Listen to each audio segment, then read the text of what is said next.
Hi there, welcome to Play On Breakout Sessions hosted by East and sponsored by Windstream. My name is Sarah Swisher and I'm the project coordinator at East. And I'm Melissa Clemens. I'm the student training coordinator at East. And we are your moderators. We will be here to answer your questions in the chat and help troubleshoot any issues you may have with the webinar. Take a moment to familiarize with the options and the chat on your screen so you won't miss an opportunity to chime in. Most questions will be addressed at the end of the session during the Q&A portion. Before we begin, we want to recognize our virtual breakout session sponsor, Windstream. Windstream is a leading provider of advanced network communications and technology solutions for consumers, businesses, enterprise organizations, and wholesale customers across the U.S. The company supplies core transport solutions on a local and long-haul fiber network spanning approximately 129,000 miles. Thank you, Windstream, for sponsoring this breakout session. If you are unfamiliar with East but have chosen to tune in, thanks. Here's a little bit about what we do. East is an educational nonprofit headquartered in Little Rock, Arkansas. We put industry-grade technology into classrooms so students can do service projects in their communities. With 259 programs spanning across Arkansas, Oklahoma, Louisiana, and Pennsylvania, we provide all learners with the opportunity to have relevant, individualized, and life-changing educational experiences. Joining us today is Adam Clements, an East alum and current senior Java developer at Southwest Power Pool here in Little Rock. Mostly self-taught, Adam is versed in numerous programming languages and has more than 10 years of experiences with Python. He is also an active member of both the Little Rock Java and Python user groups. Thank you for joining us, Adam. Thank you for the intro. Is the camera live? Can everybody hear and see me? Yep, you're live. You're good to go. Okay. So today we're going to do a quick kind of install the batteries and get on the ground running with Python, and then show you some resources and vocabulary words and things that'll help you get started to take that adventure further. So this is really about giving you what you need to be empowered to go in and seek out this knowledge yourself and kind of go on your own adventure of learning. So I've shared with the East staff, after I share my screen, there's a Google Doc that will be shared out later, if it isn't already, that shows how to install Python. This is all very current. I updated it this morning. It also shows how to test to make sure everything works so that you can do everything I'm about to do in this demo. It also shows where to download and how to install the tool I'm going to be using. It'll be a Visual Studio Code. Some of you may already be familiar with it since it's free and everywhere and awesome. So with that, we're going to jump right in. So of course, you need Python. Quick things, if you're just not even sure what Python is and what you want to do with it, you don't even have to download it to start playing with it. So you can go to the Python website, and here they show these little quick tips with little examples, but you can click on this interactive shell, and then on the Python homepage, you get a terminal that you can type code into and it'll execute.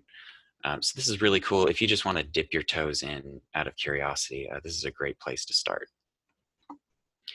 So starting with Python and Visual Studio Code. Visual Studio Code has some extensions. There's one, it's called Python, and it's by Microsoft.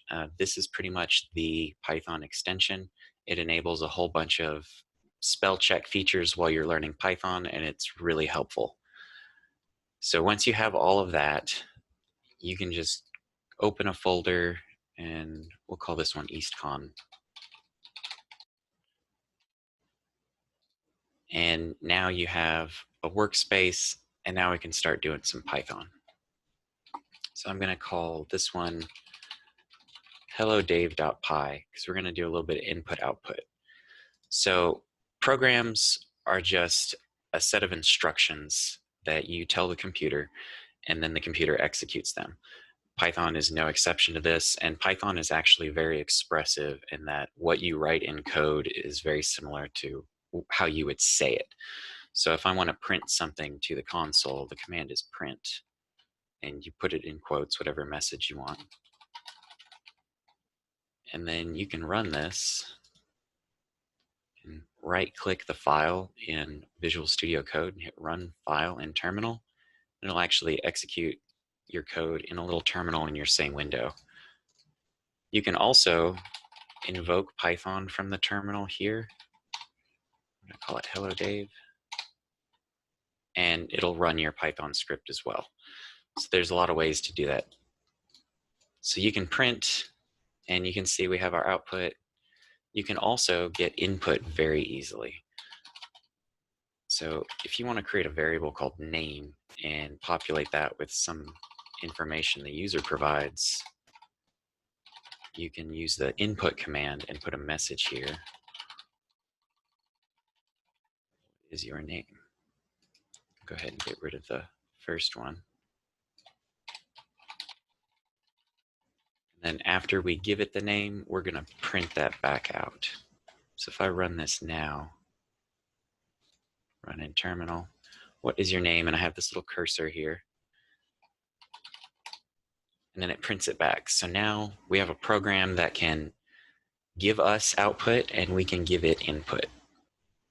Let's make it a little bit more than just a textbook example. We're going to start with, we want our computer to do Hello Dave, where it says, hi, what's your name? And then it's going to say, good morning, because it's not quite noon yet, so it's still morning. It'll say good morning and then the name that you put in there. So first we need, hello, what is your name? And I'm putting this little space after the question mark so that it puts a space here between the prompt and what I actually type in. If you wanted, you can actually add a \n, and that becomes a new line. We'll see that in just a sec when I run this. So we have our variable name equals our input command, just like we did earlier. And now we're going to print good morning and the name. So I put a comma here because this part that we're printing is a string and this is a variable. And the variable is also a string in this case. But if you have multiple chunks of data that you want to print in the print command, you have to put commas between them. So since these are two separate chunks of data, I put a comma between them, but you won't see this comma that's not inside the quotes. So if we run this, you can see, hello, what is your name? You can see that this \n put my cursor on the next line. And good morning. And then there's this huge gap here because I put too many spaces. But you can see now that we've just written hello, Dave. So if you want to go a little further, there's some really cool stuff online. So Python is, when you install it out of the box, you get what's called the Python standard library. And it has some pretty cool stuff. There's this thing called pprint. It stands for pretty print. And then you can use pretty print to print formatted text, so it has nice tabs and spaces. But if you want colors, you want to use the colored library. That one's not a part of the standard library, so you have to install it. And that gets really intimidating because you got to install these files into Python, and I don't even know how to write Python yet, so how does that work? So you can look up Python libraries. I want the colored library. And this library, all it does is it gives you pretty colors that you can put in your console. But it's not installed by default. So if I want to install that, I just need to copy this command here, pip install colored. And now I can install this library. And I actually already have it installed because I've done this before. But if you didn't have this, it would download it. And then now you can import colored And if you don't know how to use colored, you can go to the library page here, and they have examples and documentation all the way here. So we can change up our Hello Dave to print in colors just by copy pasting some of these examples here. So we got our imports. This is where we're going to add our library code to our program. And then we have our print command with colors. I want this second one because I remember it looked cooler.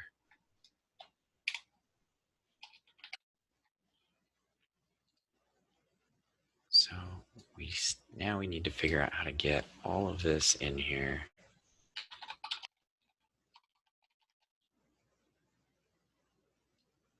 And you can see here there's a comma. So let's add another comma and put our name down there. And now when we run this,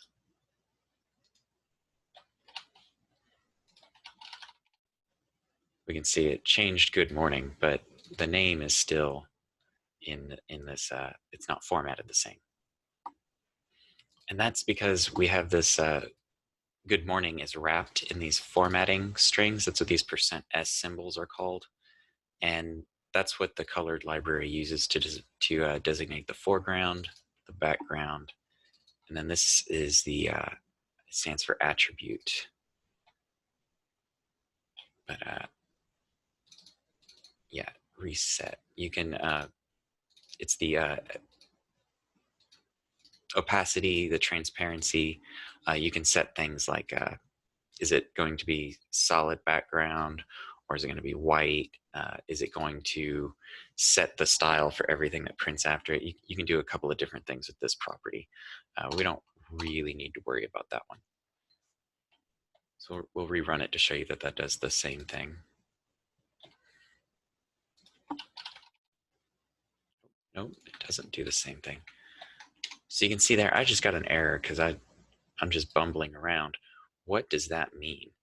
When you get an error like this, this means nothing to you if you don't write program, or if you don't write Python code.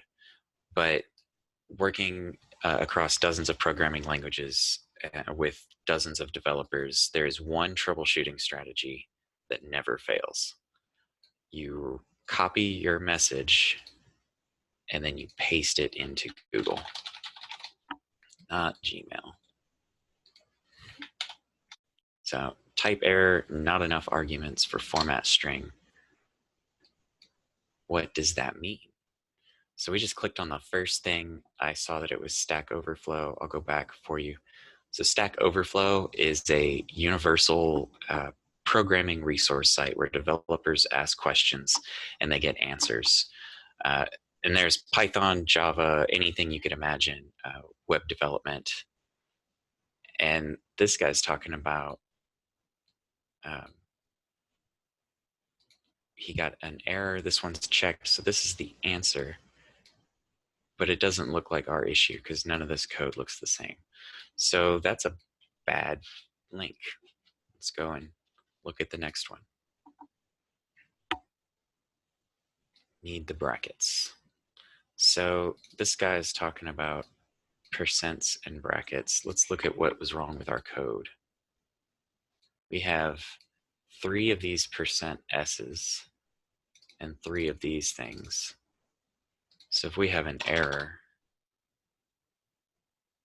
by removing just the adder, let's remove one of those %s's as well and see what happens. And now it works.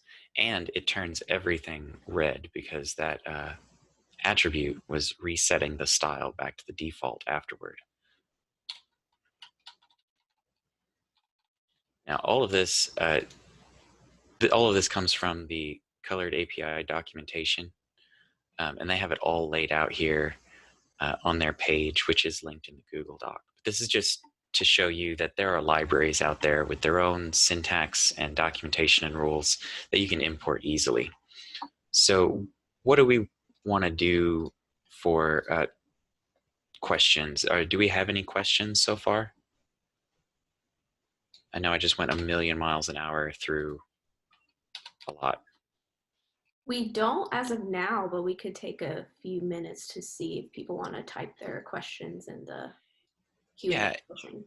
yeah. If there's any questions about what I just did, or anything that might have fallen in between installing Python and then doing input output that you have a question about in Python specifically, feel free to ask that.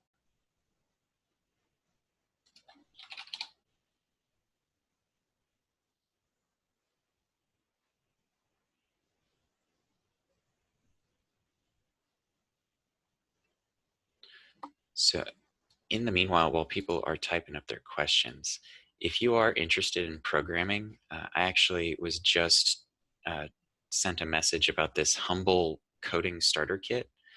Um, Humble Bundle does, you pay what you want for a bundle of books, and as you pay above a certain amount, they give you more books.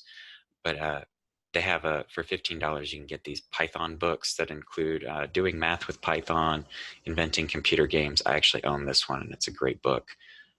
Python for Kids, Coding with Minecraft, and you get to pick which charity it goes to.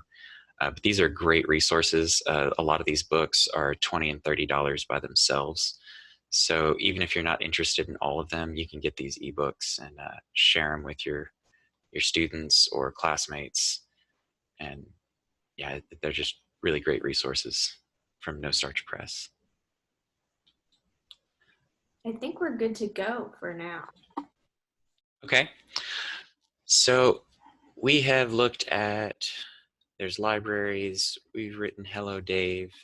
We talked a little bit about Stack Overflow. So this image, I feel, really just describes Stack Overflow to a T.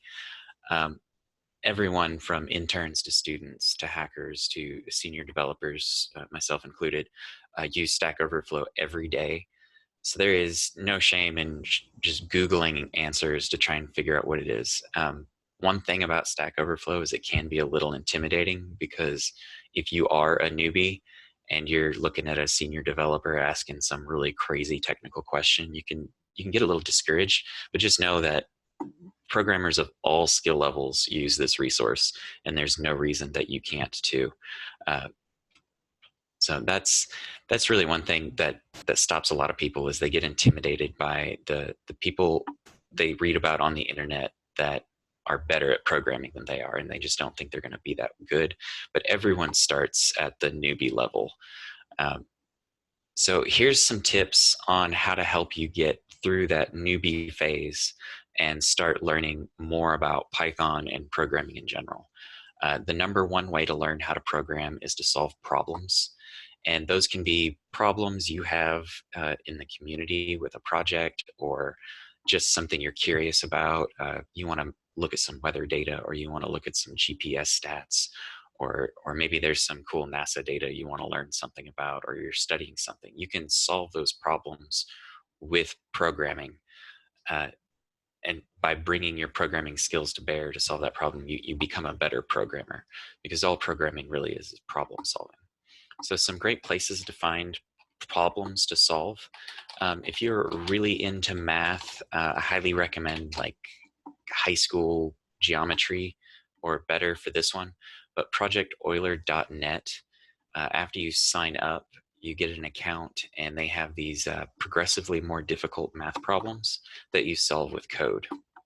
They're things you cannot do by hand by any stretch, but in code you can iterate really quickly, and you can process the millionth digit of this series or whatever. So that's a really great one. There's also Advent of Code, and this one's more of a logic problem they do every year at the end of the year. So on December 1st, they unlock a new puzzle every day until Christmas.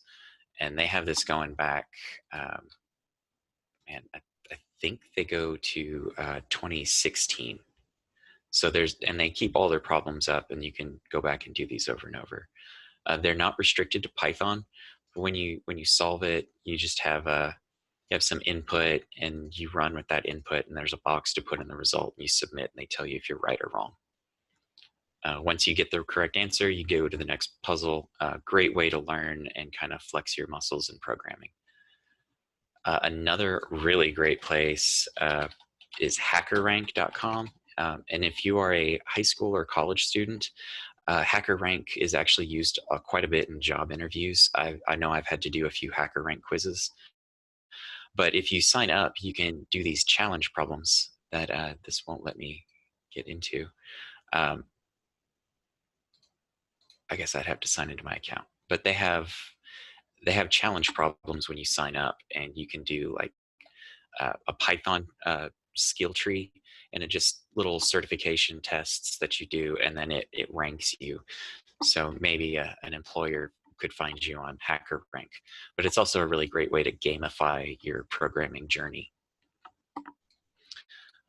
So we've talked about resources, where to find problems to solve. There's also a lot of words that are challenging. You might hear people talking about frameworks or databases and linked lists, and you're like, I don't know what that is. How do I break that barrier of the terms? Hacker.io has a fantastic glossary of terms that I actually reference every now and then because I don't know everything. And they just have like a top 100, I think it's programming terms, from array, declaration, and data types, framework, iteration, endless loops. And these are really helpful. Some common ones that we will talk about if we have time will be null, API, algorithm, and library. But this is a great resource to learn the words. If you're struggling consuming like programming tutorials, or you're reading a programming book and you're just not understanding what they're saying or talking about, maybe see if some of the words they're using are on this list, and it'll really help you really comprehend what you're trying to learn there.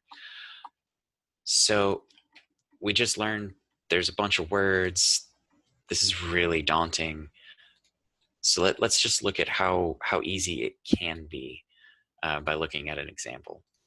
So most programs do not have one library. Many programs depend on hundreds or even thousands of libraries.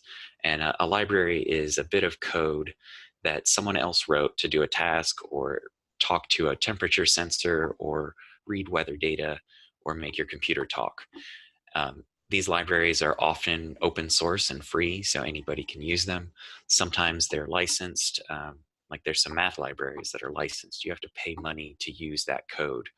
But that code lets you work with these bigger building blocks so that you don't have to worry about, how do I read binary data from this temperature sensor on my Raspberry Pi?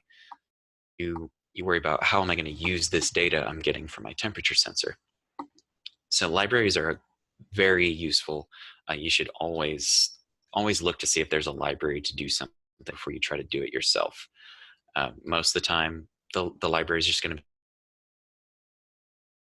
be better. My video seems to have glitched. Am I still here? I think You're still here. Okay. My whole screen froze for a second. So yeah, lots of libraries. The library is going to do something better than what you might come up with, because the library's been around a lot longer and probably has a lot more people working on it. So let's look at a case of combining some libraries. I mentioned getting weather data. So I happen to know that NOAA has a weather API, and I signed up for it, and I got a key. So you have to use this authorization key, because I don't want just anybody to hit their API. But I also know that there is a Python library for it.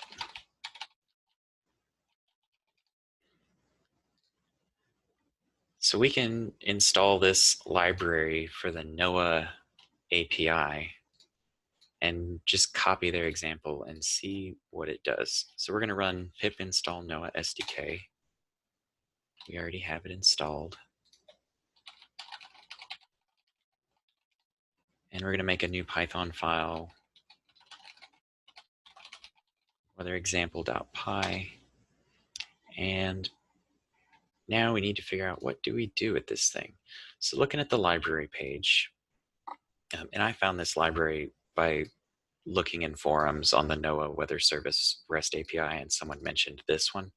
I imagine if you were looking for weather APIs, it'd take you like 30 minutes to run into this, because I didn't spend much time looking and ran across this. So they have this code sample. Let's just copy it and see what it does, just to make sure it works. If the example in the documentation doesn't work, odds are something is wrong. So it's a really good way to just test, sanity check your computer.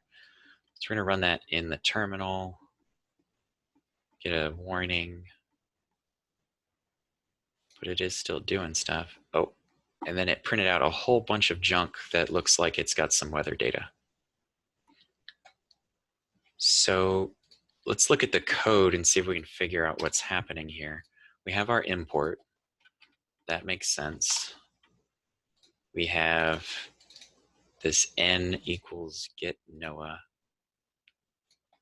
So we're calling an API, and an API stands for Application Programmer Interface. And when you're talking to an API, you are a client because you're usually talking to a server.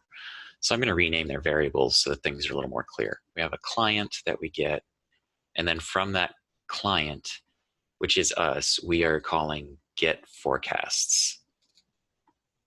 And that looks like a zip code. Let's find out if it is. Oh, I ran it in the wrong thing. Run that in the terminal. We get that warning again. That doesn't seem to cause any issues. And we get more data. So we get this RES, that's a response.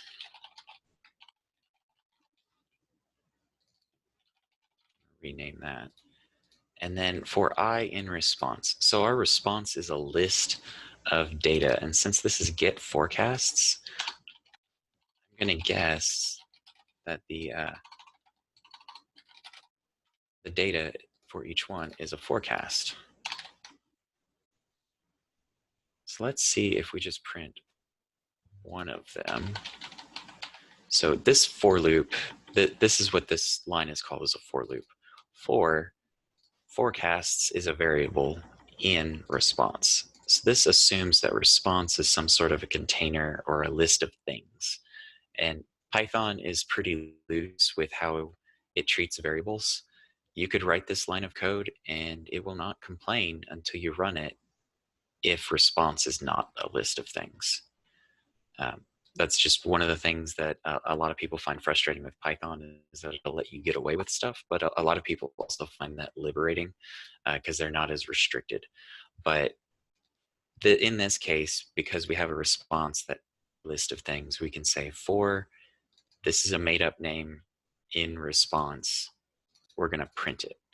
And I added this break here, so after we print the first one, we're going to leave this for loop. So we're only going to print the first one because I just want to see what one element looks like.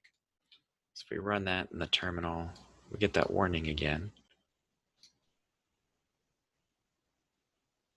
And we get one little forecast here. And that's a Little Rock zip code, so we know that's a zip code, country code. So now we have one forecast. So what if we want this to be prettier? I mentioned that p print earlier. So this is another reason you want to use Visual Studio Code. As I'm typing commands, you've noticed it autocomplete stuff. It is so useful because if I don't know what I could do with, say, this client object, I can type client dot, and then I can see what other methods are available. So I can get observations. That sounds like current observations by postal code and country. So there's a lot of options here that we can explore, and we wouldn't be able to see these without going and looking up the documentation for NOAA SDK without Visual Studio Code. So that kind of lets you experiment and see what's there, and when you hover over things in Visual Studio Code as well, you get these documentation snippets. So this tells you what that method from Noah does. It tells you what the arguments are. And here str means a string, so anything in quotes, and it returns a list. And we were just talking about how for forecasts in response, the response has to be a list.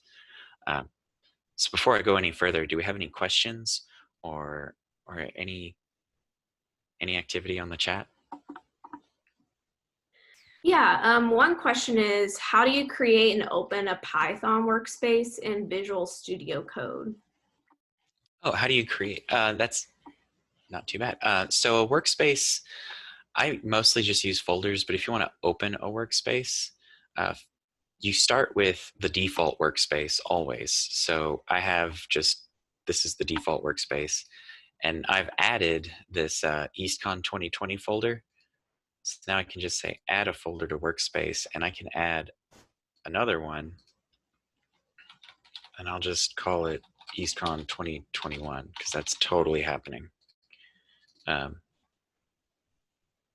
did it go? Then we add that. Now we have 2 folders in our workspace, and now you can save it. And what that does is it saves everything you have open as kind of like the recently open files. It's really just a list of things you've had open recently. And I'm just going to call it Python Workspace. And yeah, that's a fine place to save it. So now you can open your workspace again by going to Open Workspace and open this code.workspace file. But what makes it a Python workspace is having these Python files in there, and then having the Python extension installed. Visual Studio Code just knows .py means I need to spell check it like a .py. I need to error check it like a .py. Do we have any other questions? Could I use Python code on an HTML web page? Yes. So just like with the example on the Python homepage, there is a JavaScript library, and you can embed JavaScript into HTML. It's called Python Anywhere. And then there is also REPL-IT. So REPL.IT, they have a Python. There we go, Python 3. So this is an interactive, in a web page, Python interpreter with a terminal here. And you can run it and save and share code snippets. And then also on the Python homepage, they also had that embedded in HTML via Python Anywhere. To host a Python Anywhere instance, you do have to pay some money. So that might be an option depending on what you're trying to do. But REPL-IT might also be a good option because you can embed links to this, so you don't have to actually host it yourself. Do we have another question? When you open Python, do they give a list of functions and commands? They do not. However, there is one posted on their website. So every library or programming language is going to have some kind of docs. For Python, it's just PyDocs. Excuse me. For Java, it's Java Docs. Go has Go Docs. There's kind of a theme there. But this, if you go to the Python language, there's library reference and then language reference. The language reference shows you all of the built-in functions, like the print and the input, plus and minus, import commands, for, and all of that. And then the library reference shows you what libraries are built into the standard library. So these are your lists of all of the objects and their functions. And then this language reference is just all your basic functions. So they don't give it to you when you install it, but you can go out and find it. Great question. And then a question from Facebook. How do you run a Python program through a terminal or command prompt? So that one, if you have Python on your path, you should be able to open your terminal or your command prompt and type Python -- version, and you'll see the version of Python you have. If you're on something more Linuxy, I think it's still Python Python -- version. And I don't have that terminal. If you're on, I don't have a Raspberry Pi on the network, but I think that command is pretty much universal, Mac or Windows or PC or Linux. And if you have that, then you just have to get to the directory your Python file lives in. And for me, I have this in Idea Projects EastCon 2020. All right, so I use CD, and then I can go to that path, and you figure out how that one works. And then you can use dir to list the files in the directory, and then you just type Python, put a space, and then the name of your Python file, and then it'll execute that. If you want to change the behavior of how your Python file runs, there are some great tutorials on arguments and how to make Python files just run by invoking the file itself. But those, I think that only works on Linux and Mac. And to do that, you would just add I think it's #bang/bin Python.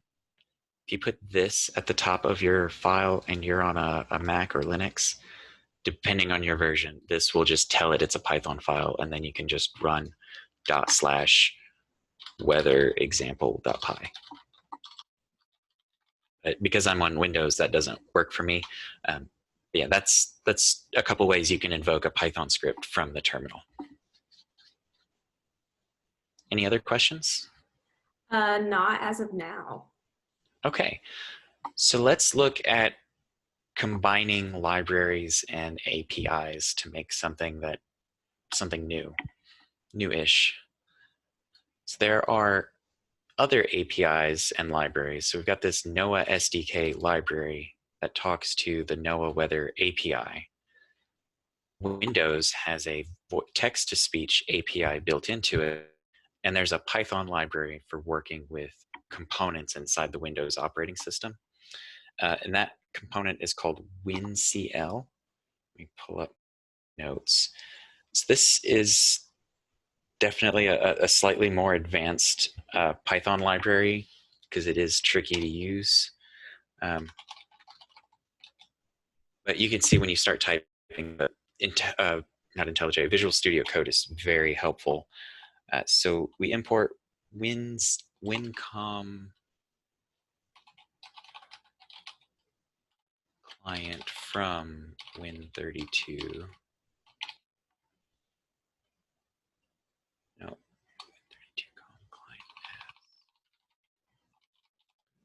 client. This is the library, win32com.client, and I imported it as WinCL because I don't want to type win32com client every time. So what this does is it aliases anything you've imported. So if I wanted to reference this, I have to reference it as WinCL. I could have done the same thing with NOAA SDK and given it a different name, but I just chose not to do that because it's not as long. We import this library, which you can install with pip install win32com. Oh no, I'm sorry, it's pywin32. And so we already have it installed.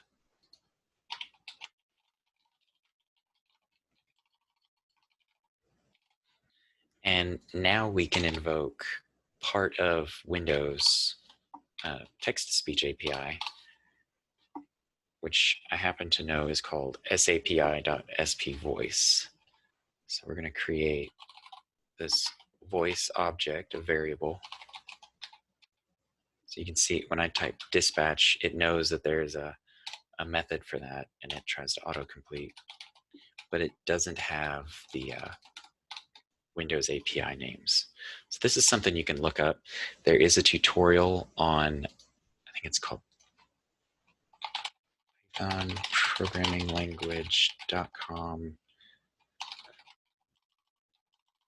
text to speech.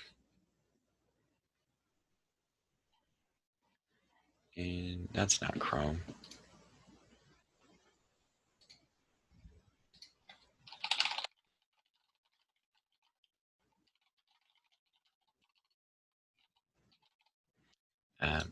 The link is in the Google Doc that should be shared out if I get to the bottom.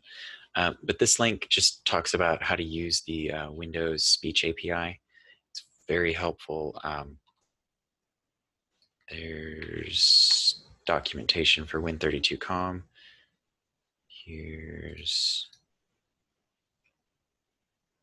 There it is. So this tutorial, they just show you a couple of different ways to get text to speech with Python. I went with the COM Win32 Microsoft speech engine because I'm on Windows. And they show this command. This is all I found on the internet to start off with, and then found the documentation for that library, which is also in the Google Doc. But you can see that it's just really easy. There are also ways that work better on iOS if you are able to run Python on iOS, which I've never done. And then this, not that one, this PyTTSX works great on Raspberry Pi. If you're on a Linux desktop or you have a Raspberry Pi, plug in a speaker and this will make it talk. You just have to run the pip install pyttsx as sudo, and that'll get that to you. But this link is in the Google Doc. Because I'm on Windows, I'm going to use this, and then the command is say speak. Yep. So the command is speak, and that comes from this tutorial.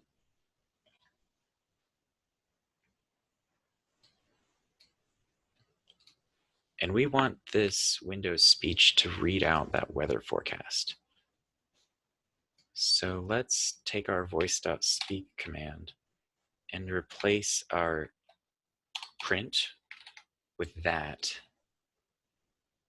But I don't think that's going to work because we have that huge blob of text, and that's not a string.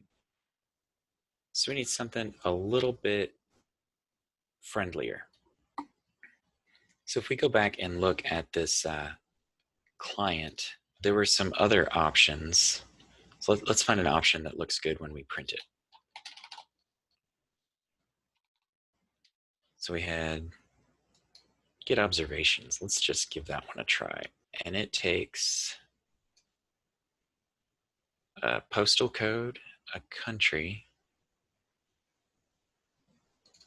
and it doesn't need that one.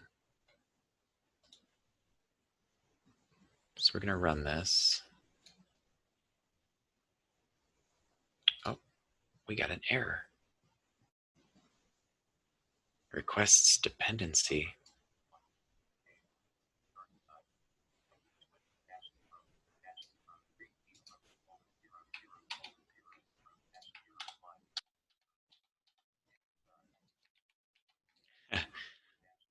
So I don't know if you can hear that.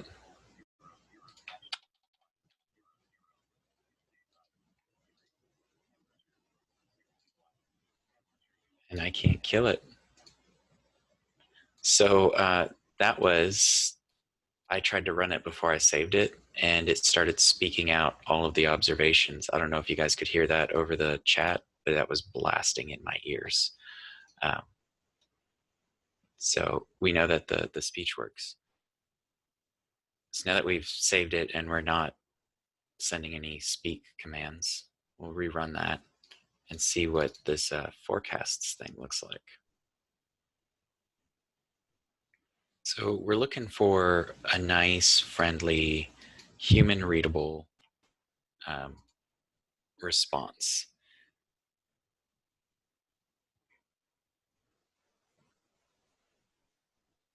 So let's try get forecasts. Oh, that's it. Okay, we don't want hourly. That's what it is. So when we hover over this in Visual Studio Code, we can see that get forecasts takes a postal code, a country, and then hourly true or false. We don't want hourly data. We just want like what's the morning, midday, and afternoon. So let's run this and see if that's a friendlier response with a little less data. And we can run it here. And the reason this takes so long is because it's actually sending a call over the internet to NOAA to get this data. So here we have this detailed forecast, and that looks really friendly and readable, like it was meant for a human. So let's see how well that talks. So this is detailed forecast. Let's just copy this whole thing so we can look at it. So Visual Studio Code also is really good with JSON. I gotta move my broadcast tool out of the way. So this file here, we need to format it. If you go down to the bottom of Visual Studio Code, there's this plain text that shows up. This is the file type that Visual Studio Code detects, and you can change it to override it. So I just changed it to JSON, and now I can hit Control Shift and P, format.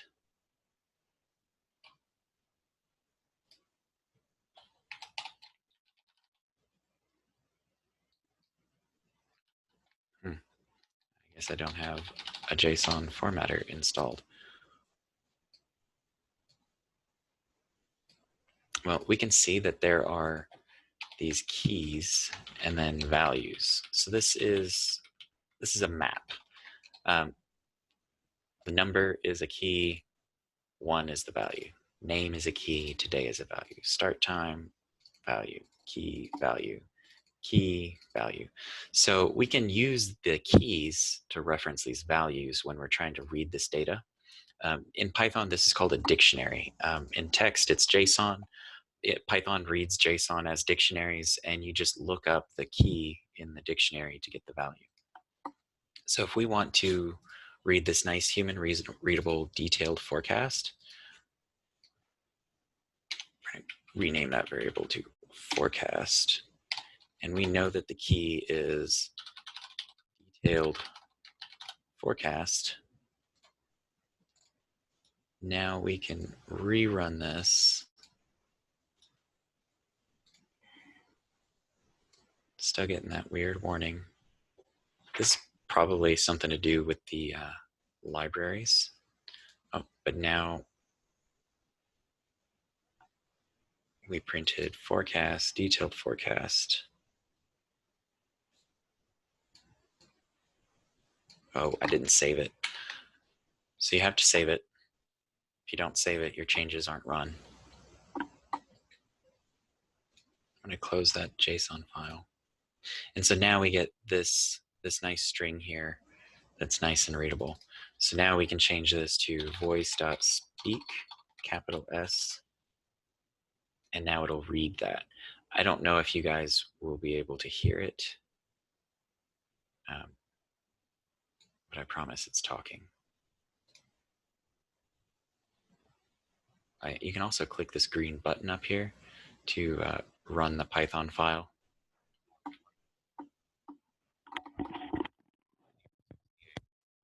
Southeast wind around 5 miles per hour. Chance of precipitation is 60%.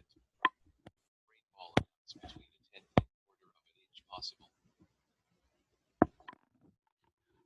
So I don't know if you could hear that. I just tried to stick my mic into the earpiece so you could hear the Microsoft Sam voice reading the weather.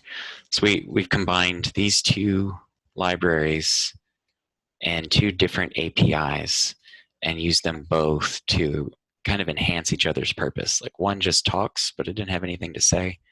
One gives you weather, and now we can provide that weather to a user who maybe can't read it on the screen. So this is just a really simple example of how you can combine these things. You can also add UI libraries to maybe make this do some voice to text, which would be another library, or have a nice touch UI, which would be many libraries. So there's just a lot of places you can take this. Do we have any questions? We're pretty much at the end. So any questions you guys have, wide open. Okay, one question. Could I use Python to code video games? Was that a can I question? It's could I use Python to code video games? Absolutely. So there was actually in that Humble bundle, there was a Create Your Own Computer Games with Python book, which I own a copy of, and it's great. But the Python uses, the most games in Python are written with Pygame, and Pygame has a great intro tutorial on their website. But they are not the top Google results. I'm sure Real Python is great. But yeah. Oh, so pygame.org is down today, guys. Otherwise, I'd be showing you all the cool samples and games. I have a breakout example of like Super Breakout that I wrote back in college that was a lot of fun, and it was maybe 60 to 70 lines of Python code.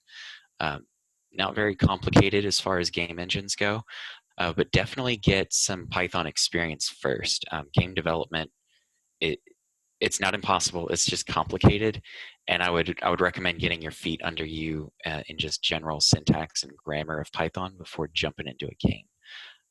But yes, absolutely, you can write video games. You can even do 3D graphics with PyOpenGL. Other questions? Could I use Python to program an online tutoring program? You could. That sounds kind of like a chatbot. There are lots of Python chatbot frameworks and libraries out there where you could just take a chatbot and then populate it with responses and questions to become your tutor, and then serve it up through a Python-powered web page. There are lots of Python web frameworks from Flask to Django. You just need to Google around to find a library that does some portion of what you're trying to accomplish, and you can absolutely do that. Any other questions? How do you restrict what someone can put into a string? I want to create a password that has to have a certain amount of characters and numbers. So the audio cut out a little bit, but I heard restrict what's in a string, some kind of a password policy.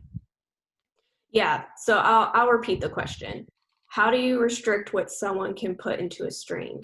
I want to create a password that has to have a certain amount of characters and numbers.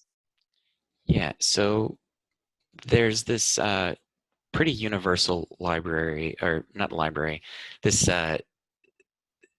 this concept of regular expressions. Regular expressions exist in Java, PHP, Python, shell scripting. But regular expressions are how you do string pattern matching.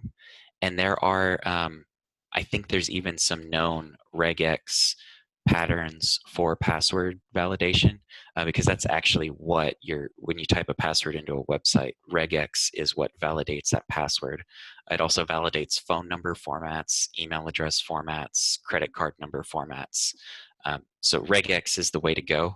And regex syntax is kind of crazy, so I recommend just Googling for a regex expression that does what you want instead of trying to learn regex right away. You will learn regex the more you use it, so just shamelessly copy paste regex until you get the hang of it. Any other questions? Could Python also be used to create a VR game? I heard, could Python be used to create a VR? Yes. I'm certain it's possible, but I am not aware of any libraries that already do that.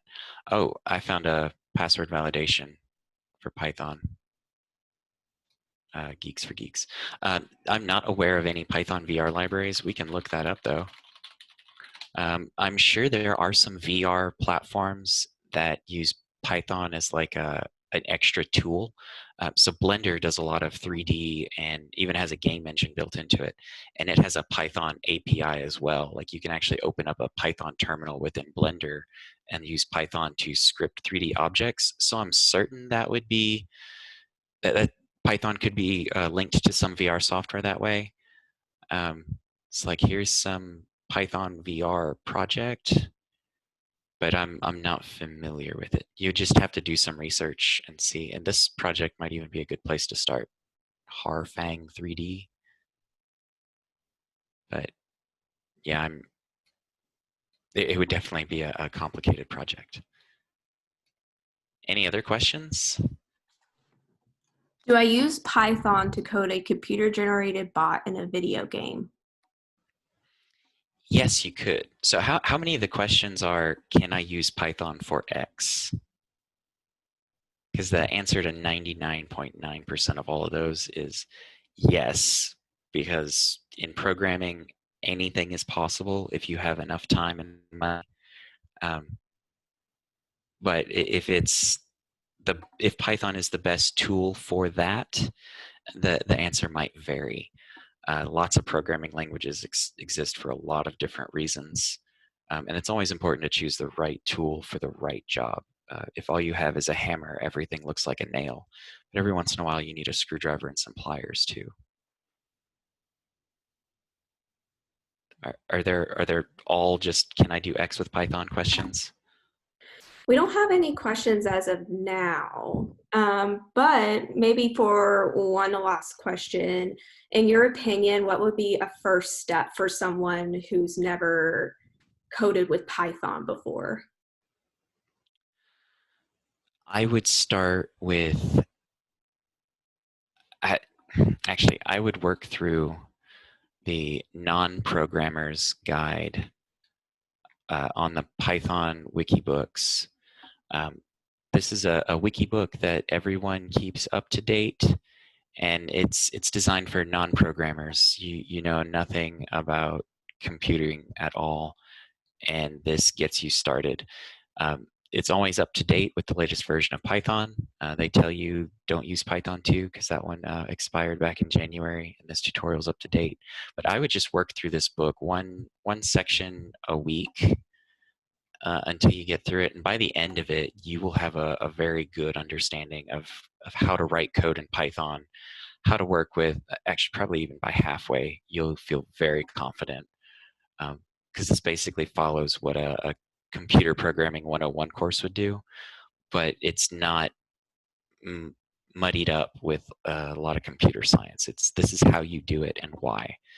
So this would be my first step for anyone who wants to learn Python or programming. Just work through this one section a week. And this is in that Google Doc as well.